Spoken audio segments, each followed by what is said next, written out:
Assalomu alaykum yurtdoshlar, bizdan kuzatib borayotganlar. 4 etajli divanimizdan ko'rsatib o'tib ketaman. Ko'pchilik baquvvatmi, qanaqa ishlashi yaxshimi deb ko'p so'rayapti. Hozir mana 4 etajli divanimiz. Bunimizni balandligi 1.20 ga tayyorlangan. Bunimizni materiallari osti qismi rossiyskiy dispdan qo'yib berganmiz. Yonlari to'liq kesilgan joylari PVX kromka bo'lgan, rezinoviy. Hop,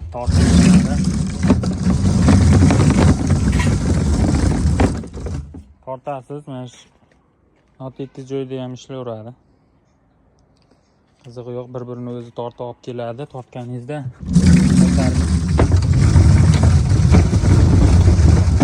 terganingizda ham xuddi shunday.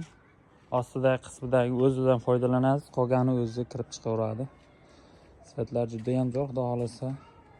Bog'chalarga ekonom qilish uchun, joylardan foydalanish uchun yaxshi variantlardan biri. Sog' bo'lasizlar.